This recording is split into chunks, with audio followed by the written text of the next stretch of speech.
সময় আমরা প্রথম আগুনের সংবাদ পাই যে পুরানা পল্টনে 26 টাওয়ারে আগুন লেগেছে। তো সংবাদ পাওয়ার সাথে সাথেই আমাদের সিদ্দিক বাজার ফায়ার স্টেশন থেকে আমাদের প্রথম কল এবং দ্বিতীয় কল, আমাদের প্রথম যে গাড়িগুলো আসে এটা, এবং 8টা 32 মিনিটের সময় এখানে ঘটনাস্থলে এসে পৌঁছায়। আজকে রাস্তায় তেমন জ্যাম ছিল না, সে কারণে 7 মিনিটের মধ্যে আমরা ঘটনাস্থলে পৌঁছি এবং আইসা আমাদের কার্যক্রম শুরু করি। আমাদের প্রথম রেসপন্ডিং অফিসার আসার পর আগুনের ভয়াবহতা দেখে সে সাহায্য চায়। এরপর পর্যায়ক্রমে আরও 5টি ইউনিট আসে আশেপাশের ফায়ার স্টেশন থেকে। তো আগুনটা ছিল এই 11 তলা ভবনের ছাদে, আরেকটা টিন শেড ভবন ছিল প্রায় পুরো ছাদ জুড়েই, এবং এই টিন শেডের ভিতরে প্রচুর পরিমাণ বৈদ্যুতিক সাজ সরঞ্জামাদি বিভিন্ন রকম মালামাল ছিল, এবং এতে ভেন্টিলেশনের কোনো ব্যবস্থা ছিল না। একটা মাত্র দরজা, তার কোনো জানালা নাই, এবং মাল দিয়ে ঠাসা অবস্থায় ছিল। সে কারণে আমাদের যেহেতু হাইরাইজ বিল্ডিং, উপরে আমাদের পানি নিয়ে ওখানে পানির প্রেসার পাওয়া এবং আমাদের উপরে উঠা নামা কাজ করা, এটা খুবই কষ্টকর ছিল। তারপরেও আমরা আপ্রাণ চেষ্টা করেছি এবং আগুনটা আমরা নিয়ন্ত্রণে নিয়ে আসছি।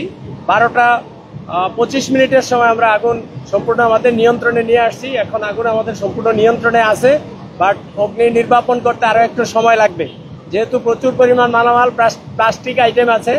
যখনই আমরা মালামাল সরাচ্ছি তখন আবার ছোট ছোট ফ্লেম বের হচ্ছে বা ধোঁয়া বের হচ্ছে। এই জন্য পুরো কমপ্লিট করতে আমাদের আরও সময় লাগবে, বাট আগুন আর বাড়ার কোনো সম্ভাবনা নাই বা আগুন ছড়ানোর বা বিস্তার লাভ করার কোনো সম্ভাবনা নেই। আমি আপনাদের মাধ্যমে আরও একটা কথা বলতে চাই, যেটা হলো যে এই হাইরাইজ বিল্ডিং যেটা আছে এর আশেপাশে কিন্তু আরও হাইরাইজ বিল্ডিং আছে, আপনারা দেখতে পাচ্ছেন। তো এটা অত্যন্ত সৌভাগ্যের বিষয় যে আগুনটা আশেপাশের বিল্ডিংয়ে ছড়াতে পারে নাই। আগুনটা কিন্তু ছড়িয়ে যেতে পারতো যে অবস্থা ছিল। তো আমি আপনাদের মাধ্যমে বিল্ডিং ওনার্সদেরকে বলতে চাই, যারা আশেপাশের এরকম বিল্ডিং আছেন ওনারাও যাতে খেয়াল রাখেন যে পাশের বিল্ডিংয়ে এরকম কোনো অবৈধ স্থাপনা থাকে কিনা। কারণ এই ভবনে ছাদ খোলা থাকার কথা, সেখানে যদি আগুন নিচের ফ্লোরে লাগতো মানুষ ছাদে গিয়ে আশ্রয় নিবে, এটা হলো স্বাভাবিক কথা। অ্যাসেম্বলি পয়েন্ট হিসাবে, আশ্রয়স্থল হিসাবে ছাদ ব্যবহার করা হয়।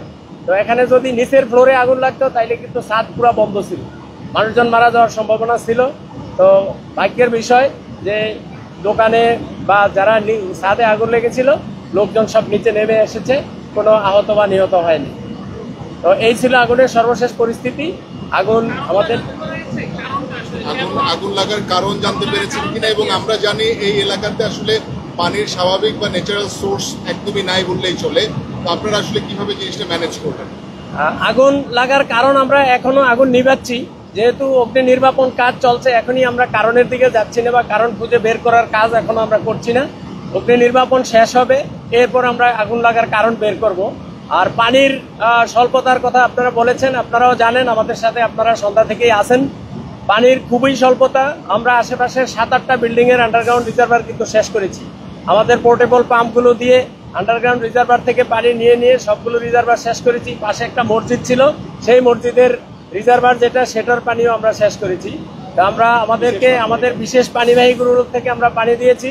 ওয়াসা, ঢাকা ওয়াসা বিভিন্ন গাড়ি পাঠিয়ে আমাদেরকে সহযোগিতা করতেছে, এখনো ওয়াসা আমাদেরকে পানি দিচ্ছে। আমরা সেই পানি দিয়ে অগ্নি নির্বাপন কাজ করতেছি।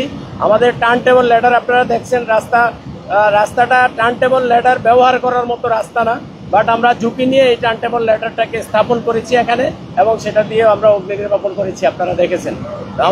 আমাদের লোকজন উপরে এখন টিন খুলে এরপর ভিতরে পানি দিচ্ছে। অত্যন্ত ঝুঁকি নিয়ে আমাদের লোকজন কাজ করতেছে, এবং আশা করি আমরা খুব সহসায় অগ্নি নির্বাপন করতে পারবো। এখন ডেম্পিং ডাউন চলছে।